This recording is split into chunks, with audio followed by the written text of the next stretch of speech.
Good afternoon, everyone. We thank you for joining us this afternoon. I see many of you are still being admitted into the room, so we'll just give it a few seconds to allow everyone to adjust their screens and audio.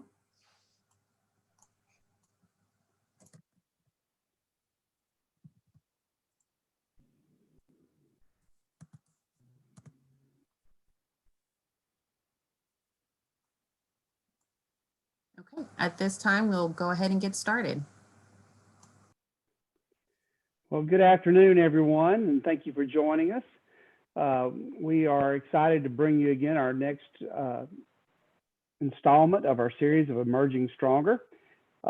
We continue to realize the impacts that COVID has had on all of our institutions, and we look forward to continuing to support you as we find better ways and more unique ways to push this envelope to make it better for our students around the country. So with that, I'm going to just say welcome, and I'm going to turn it over to our very able panel and let them walk you through some really great information. Okay, thank you, Dr. Pruitt. Appreciate the handoff. My name is Mike Cogan, and I'm joined by my colleague, Hesham El-Rewini, who is the provost at Marymount. We're excited about being able to present this information to you and have a conversation afterward about how you react to the information and how it might be useful at your institutions. And so before we get there, what I'd like to do is introduce myself, and then Hesham will do the same. I've been involved in higher education for a little over 30 years. I worked at 2-year schools, 4-year schools, R1s, liberal arts, privates, and publics. And I like to tell people that I've done everything on a college campus, from shovel snow out of the quad to teach research design to PhD candidates. I have a great affinity for higher education and what it does for people in terms of accessibility and climbing that socioeconomic ladder, if you will. I have been leading the work stream that we're about to talk about at Huron for the last several years. We're going to talk about a little bit about academic portfolio assessments, but more specifically, how that information aligns to faculty effort and how would we know if it is meeting the institutional mission or not. And so with that, why don't I hand off to my colleague Hesham, who will introduce himself. Thank you, Mike. I really like your the slogan or the theme, "Get Back Stronger." I think it's very important that we do that. So my name is Hesham El-Rewini. I was born in Egypt, and I'm an engineer. So I got my undergraduate and master's from the University of Alexandria in Egypt in engineering.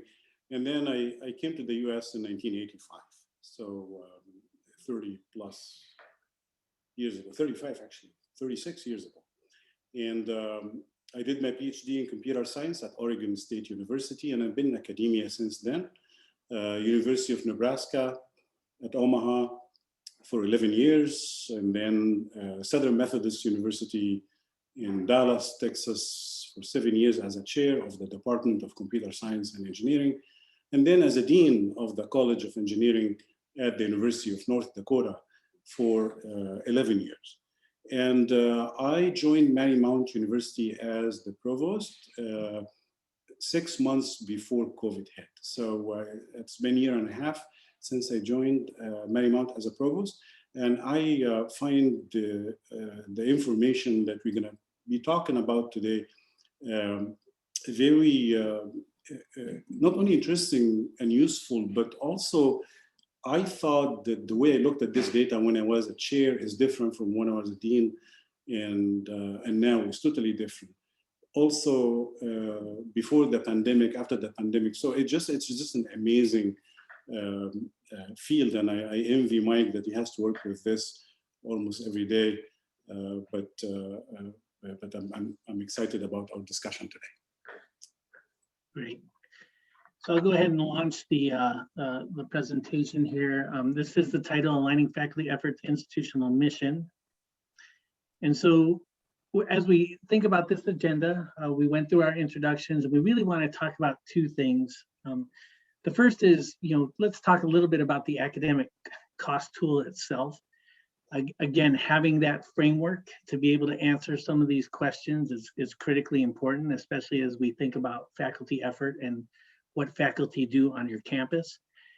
And then once we've gone through several slides that talk about this idea of building out the model, then what we would like to do is really get into the idea of what do you do with it when it's done, right? How do you leverage the information to make decisions? And so when Hesham and I were talking about putting this together, we thought it would be really interesting to take real world situations and go ahead and show you how we visualize the information and really use it to ask what we consider to be provocative questions and really challenge the status quo, if you will. Because what we have found in our experiences is that when people see this information for the first time, it can be somewhat surprising. And so as we do that, why don't we move to the next slide, which is the introductions, and then we'll go straight to the poll. And what we would like to ask you is, how would you describe the alignment of faculty effort to the mission of the institution?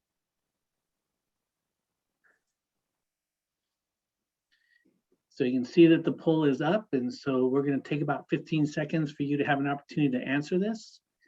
We're not going to hold you to it, so just take your best guess. We'll go from there.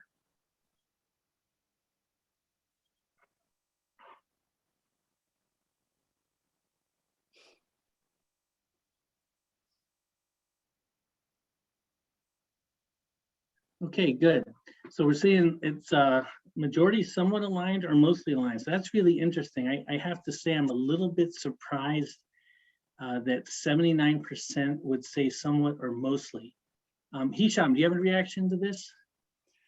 Again, it depends on where you stand. So if you are a faculty member, if you are a chair, if you are a dean, if you're a provost, you're going to see this differently. When I became a provost and I looked at the data, my confidence that we align it became much less. So I don't think we do that as we think, as I thought. So I'm surprised also like you. Yeah, absolutely. And the other point I would add there, Hesham, is when we take a look at this, I think we need to be very careful that we're not thinking about this in terms of how hard people are working. What we're really trying to think about is, what are they working on, and is it the right things that you need in order to create, two primary things, right? The first is you want to be able to provide a quality education, and the other is that you need to be financially viable in order to do that, right? And be able to pay the bills. And maybe, Mike, the word mission here also could be misleading, because the mission, the financial aspect of it might not be that clear. So both the high quality education within sustainable financial situation is what make a mission a mission. So yeah. Yeah, that's a great point, Hesham. And so we would ask, think about how you responded to this and keep it in your back pocket as we move along. And again, we're going to provide some interesting insights into what we've seen in different places. And you can then maybe make a judgment at the end if you feel that way or not going forward. And so the next thing that we would like to do is, we have 3 slides that we're going to really just provide a very high level perspective of what we see in terms of the cost to educate modeling at various institutions. And so these 6 rows of information that you're looking at right now are really kind of the basis for how we think about cost to educate. And very quickly, I'll go through each one of the 6. When you see the term curriculum here, we find this to be critically important to begin the conversation. And the reason that we do this is, many times when you start the conversation from a financial perspective, you're missing the viewpoints and the needs of those in academic leadership positions. And so what we do is we try to take a lot of time with department chairs and academic deans and the provost to fully understand, what is it that the institution offers? What kind of programs do they offer? How do they view their curriculum? How do they organize it? And from that is the basis for which we do everything else. We then go to the coursework part, which is how they actualize their curriculum. As you know, many times you'll have curriculum on the books, such as programs or classes that may not be offered often, or maybe not at all. And so we want to understand what has been happening over the past 5 years or so, could be 3 years, and what is growing, what hasn't been growing, what have the average section sizes been, what are the types of faculty that are teaching those courses? Is there any capacity? You know, those are the questions that we might ask in terms of coursework. And then we move to 2 different layers of faculty work. And the first one we consider to be faculty effort. And oftentimes when we work with institutions, the idea is that they try to measure faculty effort by a 2-2 workload, or a 3-3 workload, or a 4-4 workload. And what that means, for those of you who might not be familiar with it, is if I'm teaching in an R1 institution, I might be expected to have a 2-2 workload, which would mean that I would normally teach 2 courses in the fall and 2 courses in the spring. So altogether for the academic year, in order for me to complete the requirements of my contract, I might have 4 courses. So we think that's a very important metric, but it doesn't quite tell the whole story, right? Because not all sections are created equal. Not all pedagogical delivery requirements are created equal. Not all section sizes are going to be the same. And so there are many layers that we can peel back and help to support this idea of load with other metrics that we'll talk about shortly. The next part of compensation we're really concerned in is how do you pay faculty and what do you pay them for? And what we do is we normally start this conversation around the idea of traditional scholarship. So teaching, research, and service. And we have found with our clients that oftentimes that's not enough. We might have to think about advising. We might have to think about undergraduate research activity, that type of thing. But it's really important for us to be able to work with the deans and the chairs to understand what proportion of time do they allocate toward the teaching mission or toward the research mission. And this will vary wildly, right? If you're looking at a smaller liberal arts college with a teaching emphasis, there might be a greater proportion of time spent on teaching. If you go to an R1 institution, there might be a greater proportion of time spent on research. And this again is critical because what this does is it helps you to form an opinion about whether you are achieving the mission of the institution through faculty effort. And then the last 2 that we like to talk about is overhead and positioning. Oftentimes when we talk about overhead as academics, we tend to think about it in terms of, well, what's enrollment management doing, or what's student services doing, or perhaps the president's office or athletics. We try to look at the administrative overhead within the academic purview. So how much is it costing to provide academic support for the departments, for the colleges, for the provost suites? There might be centers and other things that are under the purview of the provost. And so we take a deep look at that. And the positioning component is really where you think you might be able to expand your offerings. And so we try to think about it from a market perspective. Are there people that need the type of jobs that you are providing training for? And then we also look at internal aspects of it. What is the cost to be able to deliver different types of curriculum or programs? Obviously, if you have very expensive programs, you may not want to invest a lot more or enroll a lot more students in that type of thing because of the cost. But if you have programs that maybe run a little bit lower cost and you have the capacity, there's an opportunity to generate revenue without increasing expenses. So as we think about these components, I'd hand off. Hesham, did you have anything that you wanted to add to this particular slide? No, I don't want to add anything to this one. I just want to say, so I think you covered it very well, Mike. What I would like just to say is, these are things that we know and we work with every day, but to organize them in a way that could help us make decisions, especially at a time when the resources are becoming less and we need to do some adjustment to realign our resources, then that becomes even more important. Like in COVID, every university had to deal with some financial stress of some kind. And how do we do that? Do we do it opportunistically? Do we do it strategically? So we need this kind of things to look at in a format that can help us quickly understand and make a decision that is informed. So I'm just going to leave it like this, and then when we talk about the examples and the cases, that will become clear. But I think you covered it very well. Thank you. Okay, very good, Hesham. And so this next slide, I'll be brief on this slide. It's really the idea that in higher education in the US, what we tend to see over the decades is that there has been a separation between the curriculum of the institution and the financial realities of the institution. And oftentimes, and I've seen this when I was on campus, I've now seen it as a consultant, is oftentimes faculty are encouraged to not worry about finances.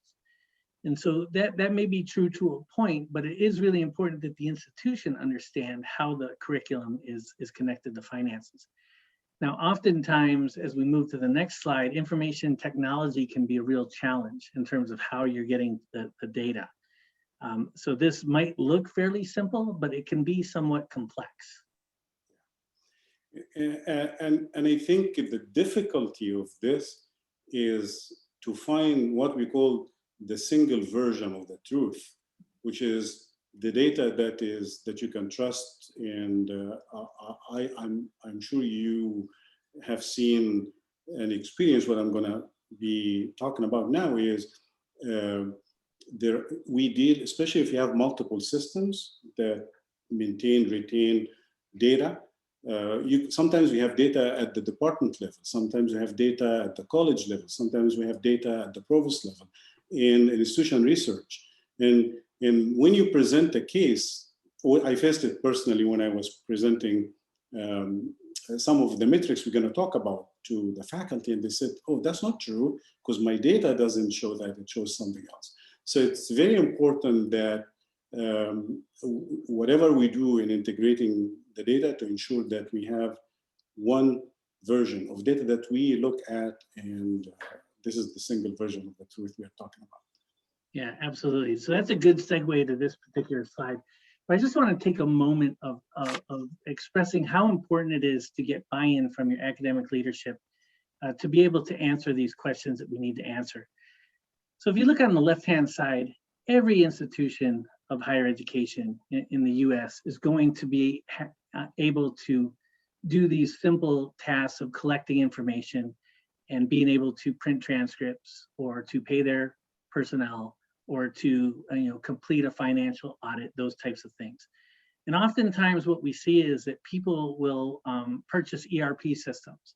And the big goal for an ERP system is that all of the data is integrated and you're able to link it together and answer these more complex questions. Now, what we've found, if you move to the right side of this slide, is that when you work with presidents, provosts, CFOs, deans, that's not always the case. And so what we would suggest, if you look at this middle ground here, where we talk about staging and developing a fact base, which then results in a number of analytics, right, that will go to Hesham's point of what is the truth, right? And the institution should really consider how they invest in creating a fact base, right, that people will then acknowledge is the best possible information to make these decisions. And this is what we find ourselves doing the majority of times that we work with a client, is really organizing their information in a way that they can then create these analytics, or what we like to think of as levers that we're going to talk about shortly, so that others can make these decisions. And Hesham, I believe you have something going on in terms of an ERP at Marymount at this point, don't you? Yeah, we had difficulty with the data I mentioned before. We have multiple systems doing different things, and multiple units maintaining certain data. So we have decided to move from a server-based to multiple system to a cloud-based one system that will deal with these four databases or data in the left.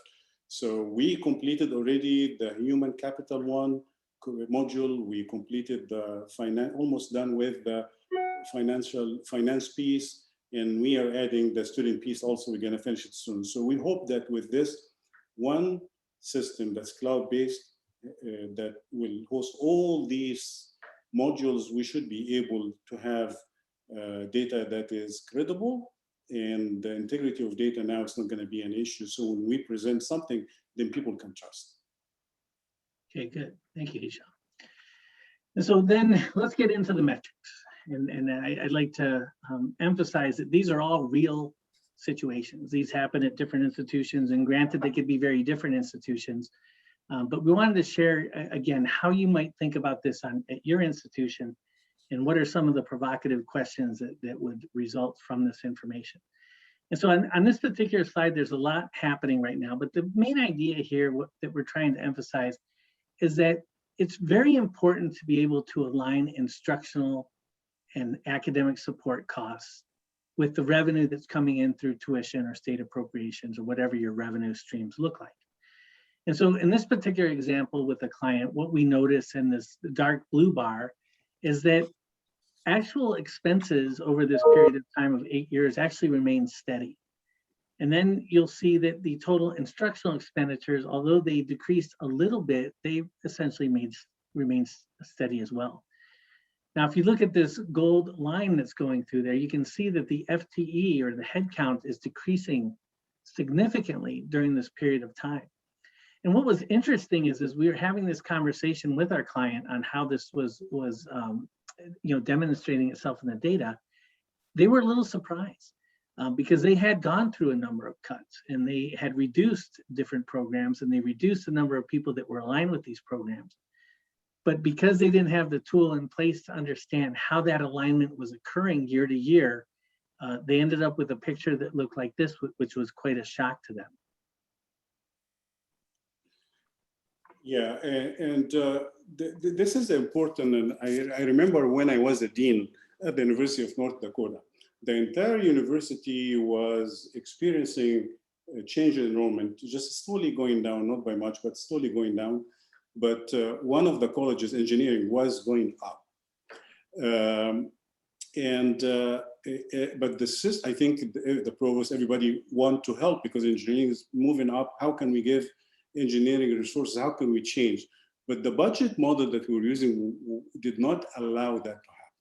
So sometimes when you look at this, you need tools that will allow you to give incentives to the programs that are growing, and even to take a look at those that are not growing to see, is that a temporary thing? Is that something we need to look at carefully? And this is why when I was at the University of North Dakota, we decided to switch from a historical kind of a budget model to incentive-based kind of a model, and that helped a lot in dealing with this situation. Okay, good. And so this next slide, what we like to do is this is really the outcome of the model. And what we try to get to is identify a cost per credit, right? So what does it cost for Mike Cogan to teach a statistics course at 10 a.m. on a Monday, Wednesday, Friday? And we think about costs as the direct compensation that I might receive, plus the department overhead, plus the college overhead. And sometimes we'll also think about space and things like institutional aid. But in this particular slide, there's three things I would ask you to pay attention to. The first is, if you look on the y-axis, the vertical axis, right? The higher the bubble is up on the chart, the more expensive it is. So in this case, you can see science is the most expensive discipline or college to teach at in this particular institution. And you can see art is the least expensive. Now, if you look along the x-axis, you'll notice that there is a 0% where my cursor is. Everything to the left of this line means that it has been decreasing credit hour production year over year for the past 5 years. Everything to the right of it has been increasing credit hour production year over year for the past 5 years. And then the third component that we like to think about is the size of the bubble, right? And so the larger the bubble in this particular metric, the more credit hours that are being produced. And so, for example, why is that important? If you look over at humanities, this tends to be the largest group on campus, but has been running 4% fewer credit hours produced year over year. Now, one of the things that Hesham and I often talk about is that your place on the bubble is not as important as what is being done about your place on the bubble. In some cases, you're going to have programs that cost a little bit more money than others, and so they're going to be more expensive to run. In some cases, you might have some programs that are sunsetting, so you're going to find them that they might be on the left decreasing, but are you taking the steps to address that either in trying to increase the revenues or perhaps move into a different type of programming or reallocate costs. And this is a really important part, Hesham, right? That not all programs are created equal, and not everyone is going to be the round peg in the round hole. This graph is one of my favorite graphs. There are 2 or 3 here that I like the most among all the metrics that we produce. This one in particular tells you a story, like you said, oh, you want to be in the right side, but also you want to be in the first glance. You think that you want to be maybe in the lower right quadrant all the time. That might be true in some cases, but not in all cases. Usually when I show this graph to the faculty or to, especially to the faculty, I take out the names. So I show the bubbles without names. And then I say, guys, we have an exercise, plan an exercise. I explain to them exactly what Mike explained without putting the names, just put 1, 2, 3. What do we do with these programs? Program number 1, engineering. Do we keep, do we grow more or not? So if it's high cost and high growth, do we keep or not? That's not a straightforward answer, actually, because maybe we need to grow it a little bit, but maybe we need to put a cap because, yeah, it's growing, but we need to put a cap because the cost could reach a threshold. When you go to the lower right-hand side and you think, oh, this is growing and it's not very expensive, let it grow. But also, what about quality? Shouldn't we worry about the quality also? What about the market demand? Shouldn't we consider if those people who are graduating will find jobs? So it's not that straightforward. But I think what's important is that we know that this is happening. Maybe we decide to keep an expensive program that doesn't have a high enrollment because part of the mission. Nursing, for example, is an example of an expensive program that we have. Maybe it's, by the way, these are not Marymount curves. These are graphs that Mike chose from different universities, not Marymount, but yeah. So the point I'm making is for you as a provost or as a president or as a dean, you need to be aware of this, and it's not that you want to only reduce cost, it's you want to optimize. So to me, this is an optimization problem. I want to improve quality, I want to reduce cost, and I want to maintain or meet the mission of my university. I need to have nursing. Nursing is important. That's a given. So what is the feasibility area that I should be in? And then once we know, then I think we are fine. So usually when we present this, we say it's not good or bad. It's just what's good for you, and you need to optimize it accordingly. Great, that's great insight, Hesham. So now let's get into this idea of faculty effort, right? So the next several slides that we talk about are really going to be geared toward this idea of understanding faculty work and being able to quantify it in a way that you can make informed decisions in terms of resource allocation. So this particular slide, again, there's a little bit to unpack here, so I'll take some time to do that. What we tried to do is we took every single section that was offered at this particular institution. And if you go from left to right on the x-axis, it's in ascending order from 0 to some number above 90. Okay, and that represents the size of each section that was offered at this university over an academic year. And so you can see on the far left, there are quite a few that had just a single enrollment. And then you go to the 2, the 3, the 4s, the 5s, et cetera. And so what we want to demonstrate here is, and again, trying to be provocative, is to say that if you were to increase every single section to what is currently the median, and in this case, the median was 14, you would have room for 5,000 more enrollments in seats. And in a perfect world, it would be great if you could do that, right? Think about the revenue that you'd be able to gain, and you could make the argument you would not need to increase expenses. Now, as I say that in front of a provost, I'm going to pause and say, that's not always possible, right, Hesham? There has to be some some small courses. Is that right? With you, Mike, there will be situation when you need to have a small class, studios, and there are many cases, different reasons for which you need to have a small class. But this curve for a provost or a dean, you need to know, you need to work, how could you fill this yellow area? When I started as a provost, my first semester, I noticed that we are offering more than 1,000 sections in one semester, 1,000 sections. And just without knowing anything, whether they're high enrollment, low enrollment, I asked, isn't that too much for a university our size? And then when I looked carefully, then it turned out that we have this yellow area, huge yellow area that we could add. So I believe that there will be times when we need to have small, very small classes for good reasons, but also even the myth that smaller is better I don't think it's always accurate, because students need also to have, I would say, enough number of students in the section to benefit from the interaction with their classmates. So that's an important curve, and I agree with Mike. It will help the deans to, what is the right size of your section? What's the right average? And to design. When I was a chair, and that goes back to the linkage between academic programming and course offering and the financial reality of the university. When I was a chair, I have to admit, I never paid attention to the financial aspect. I just offered classes. When I became a dean, maybe I became better a little bit. So I tried to maybe optimize a little bit, but not much.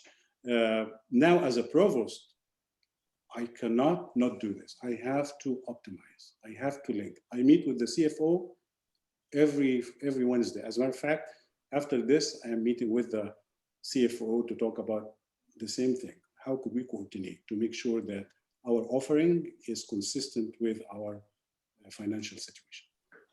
That's great, Hesham. And I would add one final point for this particular slide, right? And I think it goes back to one of the original comments we made, that it's not that we don't believe faculty are working hard enough. We believe they're working hard enough. And those of you on this call that have taught courses, you know that there's not a huge difference in the time you have to prep to teach a course for 2 or 3 or 4 or 5. And so if you start to add up these courses, right, they're spending a lot of time on activities that we would encourage them to think about how might they do that in a way that's more scalable and more productive, not only for the faculty member, but as Hesham suggested, student interaction within a classroom is very, very important for the growth of these students. And so something that we like to ask, what is the right balance, right, of small courses to scale? So moving to the next slide, and this is a relatively new slide in our suite of reports, is we start to think about, why is a department a department?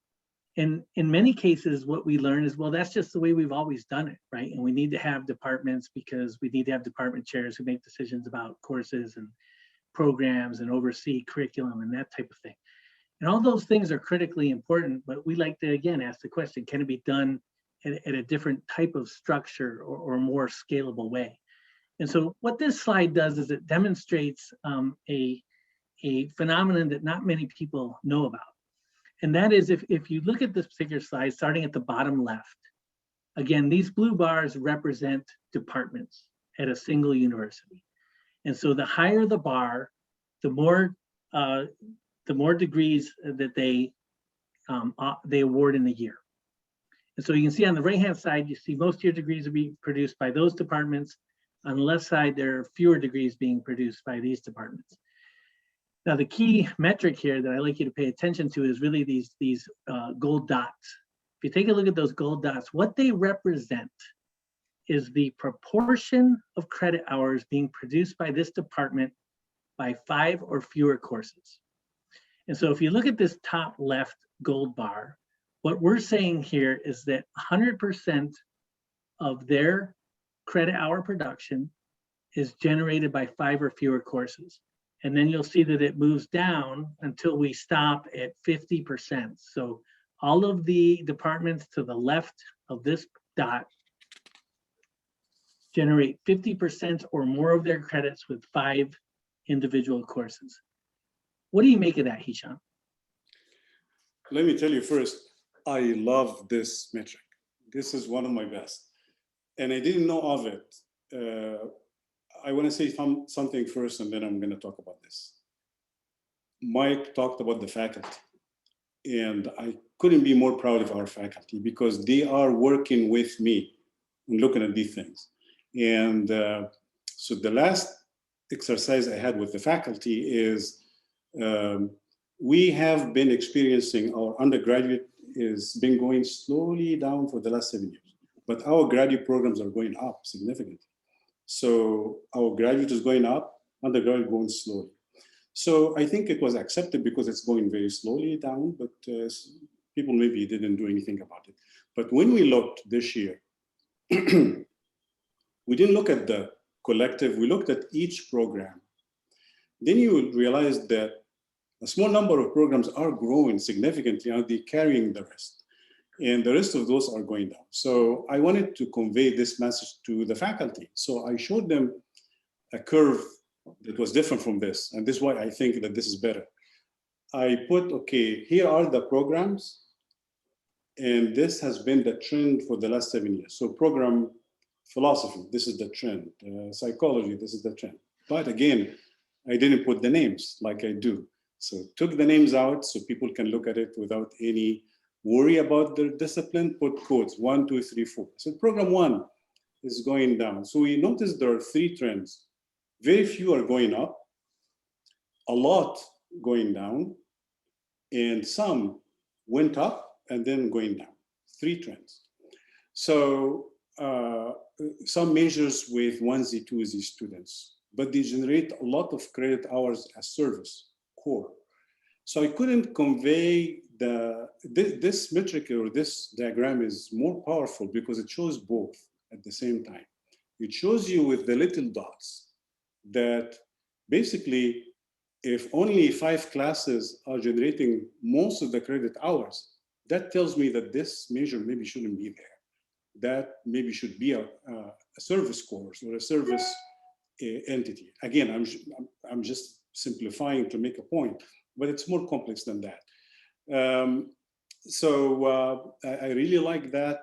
And if you are going to look into your measures, the smaller ones, decide whether to keep them or not, this would be a good metric to look at because it shows you the number of completions and it shows you also that maybe a small number of classes generating all or most of the credit hours.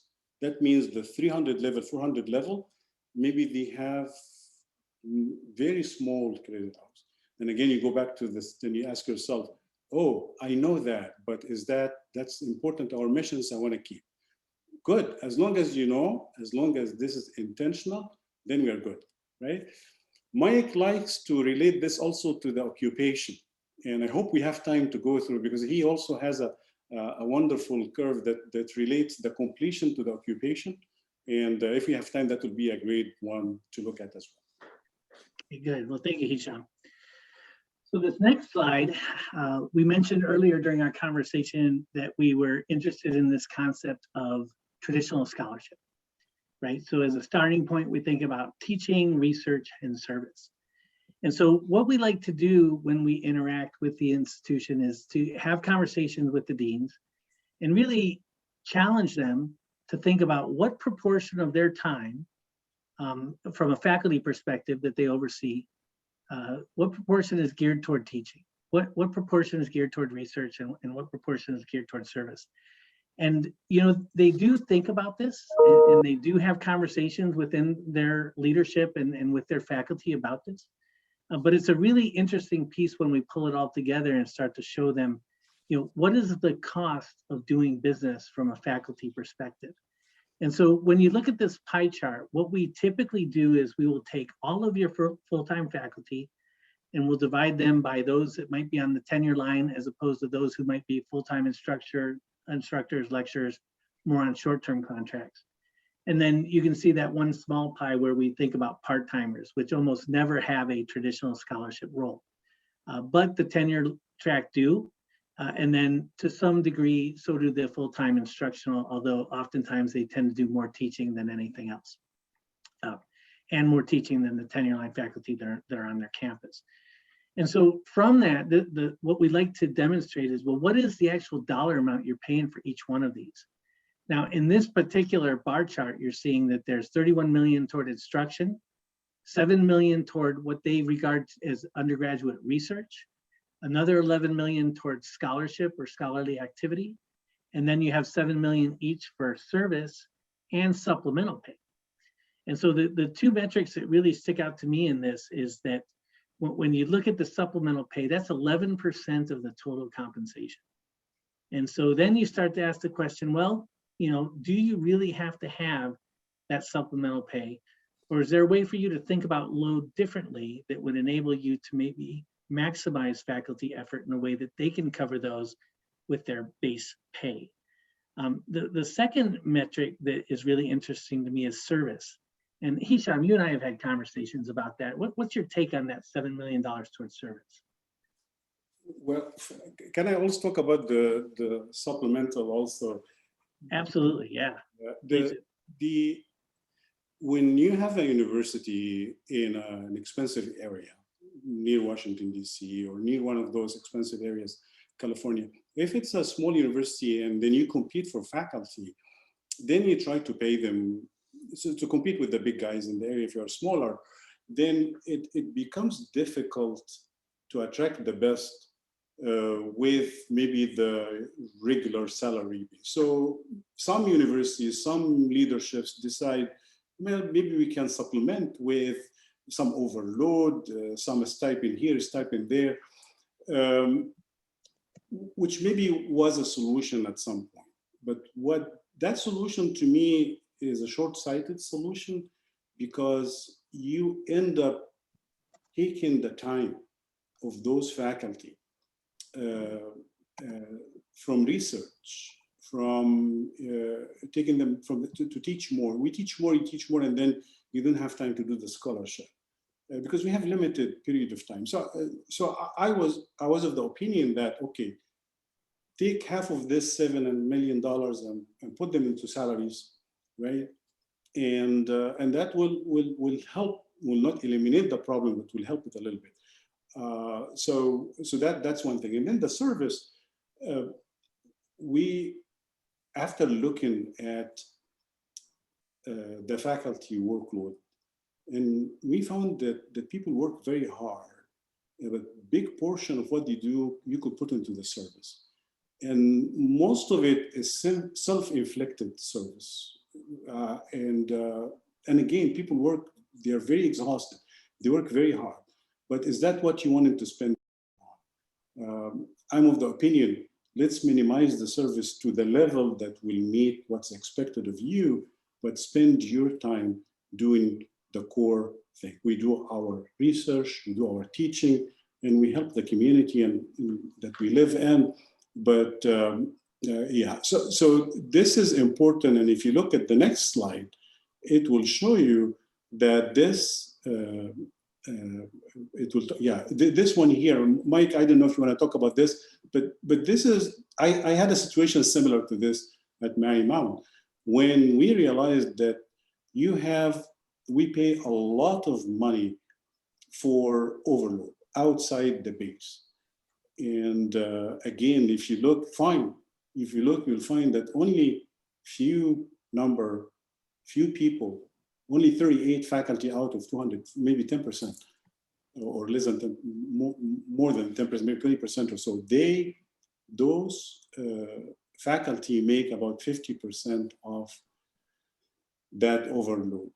So there's something wrong with this picture. I would rather take this money or have this money or part of this money and give it back as a salary and reduce the overload, let them focus on what they do best.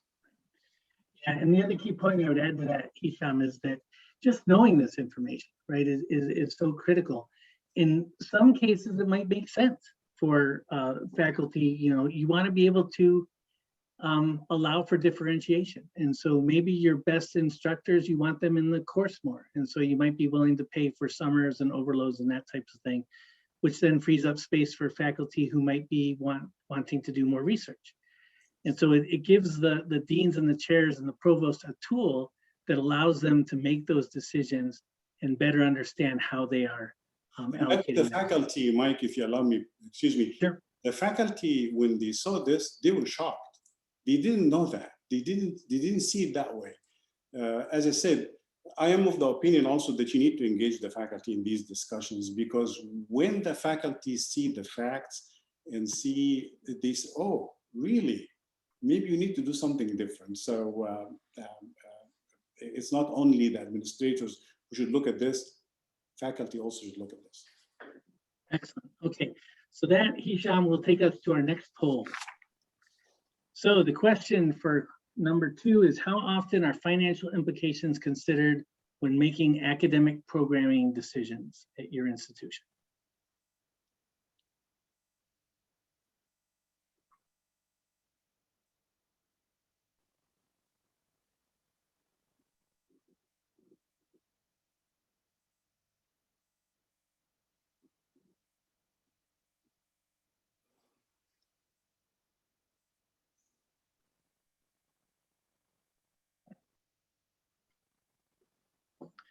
Okay, so we're looking about 67, 65%, 66% all the time or most of the time. So that's a pretty good number. So about 2/3 of our respondents suggest that that is happening frequently.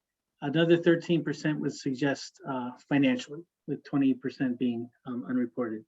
Any reaction to that, Hesham? This is impressive. I'm so happy to see that 60% of the representation here, they consider the financial implication all the time. This is great. This is what we should be doing. Perfect. Great, good.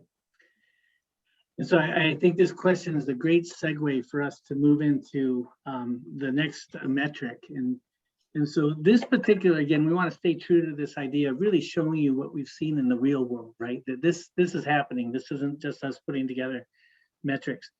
The idea of this slide, if you look at the chart itself, is really geared around trying to understand what programs are profitable and what programs are not profitable. And so if you look at the top of the chart, everything to the left of that line, or 66% of the programs would experience a overall loss in terms of revenue generated. Now, it is important to note that this particular institution, we did not include the state appropriations that might be lined up with that. And there was a reason for that, because the deans wanted only those items that they control within their model. And so this gave them a sense of how far away they were from break even, let alone being able to make a profit. The other point I would make on this particular slide, which I think is really important, is the idea that if you look at the color scheme toward the top and match that with the legend, you're starting to see that grad, professional, doctoral really dominate this sector. Now, that by itself is not an issue if you're the type of institution that feels like the undergraduate can subsidize some of your more expensive graduate and professional programming. We get that. But what happens on occasion, and in this case, is that the undergraduate enrollments decreasing provide less of an opportunity to subsidize. And so without that subsidization, those program losses really have an impact on the institution. And you have to start making decisions about what you do with your resources. Do you cut across the board? Do you target different programs? And what this does is it provides you with the programs that are probably most in need of being either further resourced, or perhaps they have run their course and you might want to divest in those programs. So the other point I would bring up on this particular slide is how we think about waivers or institutional aid, or those types of things that tend to be increasing over the years. We know that institutional aid or the net tuition that institutions are receiving has really been hit hard through competition, through decreased students enrolling in colleges. There have been a lot of issues that have only been exacerbated by COVID. And so in this particular case, what we saw is that waivers were really causing an issue to the tune of $10.2 million. And when you're running a $4 million deficit, that means something. And so having this information to make decisions about what to do in terms of your resource allocation is very expensive. Hesham, do you have a reaction to this particular slide? You know, this particular university, I have seen this graph for other universities. You will see more gray in the right. And the gray is, those are the masters, the course-only masters. Some of them are online when people pay tuition. So, but this one, maybe they're not doing that, this particular school. Yeah, so usually you need somehow to balance the right and the left to be able to make that subsidizing, if that's what the university wants. So this is the only comment I would say. Yeah, absolutely. And I think the reason this dovetails so well with the previous slide is there's so many different factors to consider, right? It's just not the budget of the department or budget of the program. You also have to think about how your admissions works and how students are paying their way through or not in many of the cases that we're looking at today.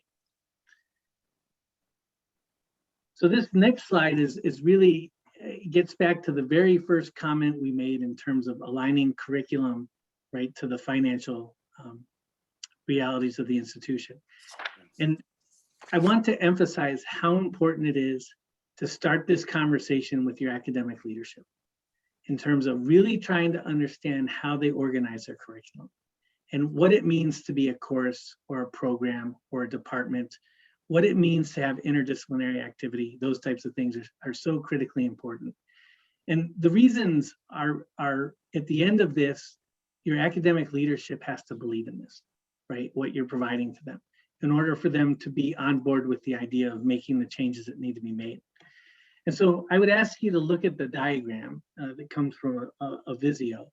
And within the middle of that diagram, you're seeing this is really the university. This is the institution or the college that has a set of schools and colleges associated with them, which are linked, and you can see them in the grayish box.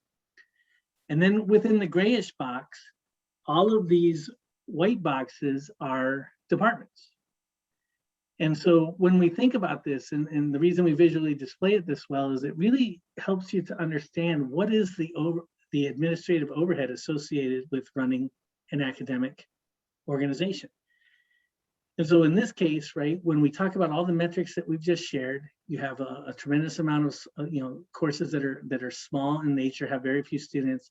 You have different departments that are only producing 5 courses with significant credits. They don't have a lot of outcomes in terms of degrees awarded, et cetera. They don't have advising activities at the same rate that you might see those with greater majors. And again, asking the provocative question, does this have to look the way that it does? And we would suggest that if you take a deep look and try to understand why are departments, right? What use is that for the quality of education? You might see opportunities to maybe merge some of these departments or align them in a little bit different way, which I would argue does a number of things. The first is it will take faculty out of administrative activities or service activities and get them into the classroom or opportunities to conduct more research. The other thing is that if you look at all of these different departments, they're all essentially doing the same kind of thing, right? They're answering student questions, they're making sure that the coursework is being delivered. There's a number of things that are happening across the board. And so then the next thing that I would say is that oftentimes, students don't think about department, right? They're attempting to complete a baccalaureate degree. And so they have all these general education requirements that they have to do. And so they have to go from department to department to department to department in order to be able to get things done. And so we have seen in our experiences that can sometimes limit the quality of student service that's available to them. So let me pause there for a moment, Hesham. What does this slide bring to mind for you? It brings last summer, because last summer, again, the role of the faculty, I continue to emphasize the role of engaging the faculty in any effort like this. So if you do this, we decide to do this, make sure faculty are engaged. In the summer, I put together a group of 30 faculty, and co-chaired by me and also the president of the faculty council. And we divided ourselves into 3 groups. One group looked at our structure, and it was an amazing work that not only they tried to be efficient, to help us become more efficient because of the financial stresses due to COVID and otherwise, but also they helped us, the work helped us reposition the university and to take advantage of the interdisciplinary units that he created. So we started with 4 schools with 26 departments, and we ended with 3 colleges, and each college had number of schools. Each school has no department. So schools are departmentless entities, interdisciplinary. So we put all humanities in one unit, School of Humanities, behavioral sciences and social sciences together in one school. Created opportunities for the faculty to do interdisciplinary research, interdisciplinary teaching. It eliminated the overhead, most of the overhead. I think we saved about 50% of the overhead. Like Mike said, all these, we had 48 chairs or program directors, 48 of those. We reduced all this into 10 school directors. But again, those 10 school directors, now they are empowered to become real leaders. Well, they have the time, they get the resources they need to lead. Instead of having, so usually when you deal with the smaller pieces, the fine grain creates overhead. Now we eliminated those fine grain into coarse grain units, created opportunities for interdisciplinary research and teaching, eliminated the overhead, eliminated a lot of bureaucracy. And then the saving from stipends, we brought back those chairs to the classroom or to the research lab. The stipends and the money saved from this, what we decided to do is to put back into the teaching and the research. So this is why the faculty, they liked it, because they were part of it, and at the same time, whatever we saved, put back into the teaching and research. Great, thank you, Hesham. And so I want to be mindful of time here. May I check in with Jasmine? How are we doing on time? Great, we're doing great. Okay, good, thank you. Okay, good. So this next slide that we want to talk about, I think this is the one you were referring to, right, in terms of the market, Hesham? Yes. Good, good. So let me talk a little bit about this and why we think it's important, and a really nice addition to this idea of cost to educate, right, in developing your cost models. And so on this particular slide, within these 4 quadrants, you're seeing bubbles, right? And these bubbles represent different departments on this particular campus. And so the larger the bubble, the higher the cost. So keep that in mind as we go forward. The larger the bubble, the larger the cost. And so what we try to do here is we try to match what is happening from an institutional perspective in terms of the outcomes that are being produced.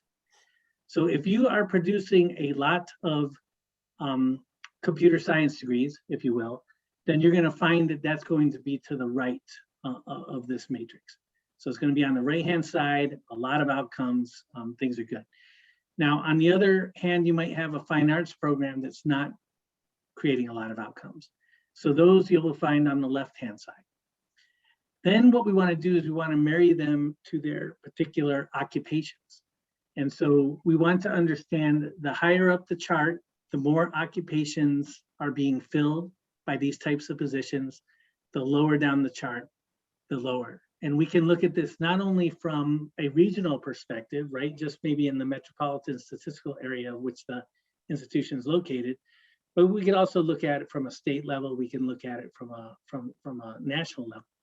And so that's really important, because what you're trying to do, again, is align faculty work, right, with the outcomes that are going to help to meet the community need. And this is especially true if you're a land grant institution or a regional institution, where you really have an emphasis on being able to provide for the state and the local region in terms of people who can do the meaningful work that needs to occur. And so what we like to do is emphasize, if you see in the top right-hand side, what are those programs that are of lower cost and seem to need a lot of people to fill those positions? And we see this as kind of the low-hanging fruit, right? Where is their capacity? And if you have that, can you increase enrollments without having to increase expenses? Now, on the flip side of this, and I think this is why it's so important to understand the size of the bubble and what that means. There was a client that we had several years ago that they had made a decision to eliminate a number of liberal arts programs and increase what you might think of as some of the more popular programs in forensics and natural resources and that type of thing. And what we found after we got there is that what they were doing is cutting the programs that made all the money, and they were funneling the dollars toward programs that were in a negative margin. And so based on this information, they were able to go back and say, well, maybe we need to rethink this. And they did. They decided not to eliminate some programs. And then they started to look at those more expensive and said, we're still going to invest in these, but they need to become more lean. They need to become less expensive so that our revenue stream is built up rather than decreased. So I know this slide was interesting to you, Hesham. Do you have anything to add to that? I think you covered it well. All I want to say here is when you look at the one that we looked at about the growth and the cost, we need also to consider this, the completions and the occupation, because if you want to be tempted to grow, we need to make sure that these people also have jobs. And so I would look at this and the other one side by side. Very informative, very insightful. Okay, very good. And so we have one more slide to get to, and then we can offer some time to maybe have some question and answer time. And so what we want to talk about, and Hesham knows this better than most, right, is that this is not a simple task, right? So it's one thing to be able to develop the cost model. It's another thing to be able to pull the different levers and try to understand where these costs are coming from and how they might be managed. But it's a very different kind of thing when you start to think about how are we going to apply this at our institution, right? It doesn't matter what organization you're with. Change can be difficult for folks. And so the way that we try to think about this from our perspective is, what are some of the more immediate changes that you can enact? And oftentimes institutions are already doing this, but we would suggest that having a model like this would help you to refine those decisions and make them more targeted toward what you're trying to do. From an incremental perspective, right, this is where it's so critically important that Hesham has said this a number of times. You're bringing faculty, department chairs, and deans into the discussion. And you're talking to them about what can be, right?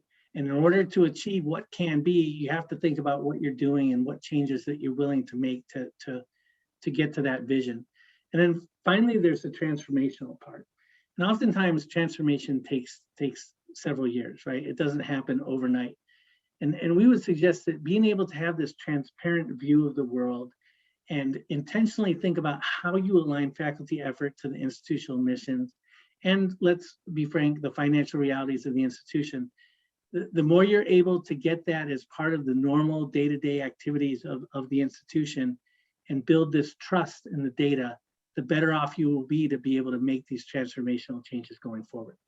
So Hesham, let me offer you the opportunity to close us out with your thoughts on this. Thank you, Mike. I think what you see here, you might need to do all of the above at some point. So when COVID hit, we had to take immediate measures. Immediately, we needed to do this and this for the summer and fall. In the spring, we decided to do this. But at the same time, we kept an eye to the future by trying to be transformational, and some changes might take time, but we started that journey. So to close this, as I mentioned at the beginning, I started this saying that my views on this changed from my role as a chair, dean, and now a provost. It's really a good tool to be able to make informed decisions. Engaging the faculty is very important. Change is difficult in itself, and change at a time of financial stresses is even more difficult because people tend to be suspicious. And so the more you communicate with them, the better with the base, the more you engage faculty and staff. But when it comes to academic issues, faculty need to be engaged. I would say that this is the recipe. Work on building the trust with your base by communication, by being transparent, and there is nothing to hide. From my experience, the majority of the faculty will respond very positively when they see the facts. But the question is, what is the fact? So if you have a credible data that you can say, this is the single version of the truth, and because of that, we were able to generate these figures or these diagrams, then they will respond very positively.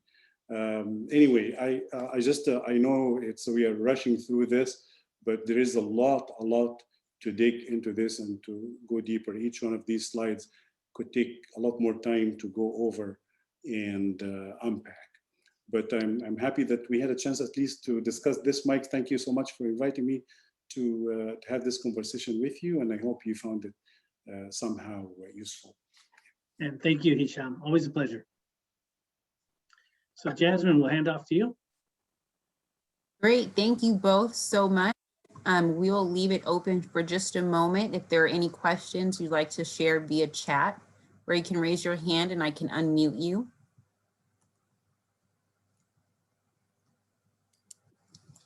And this is just a reminder that we will be sharing a copy of today's presentation along with the recording for you to review at a later date or to share with your colleagues. We do encourage that. Also like to reiterate the information on the screen. We have 3 more sessions in which we hope that you all can join us.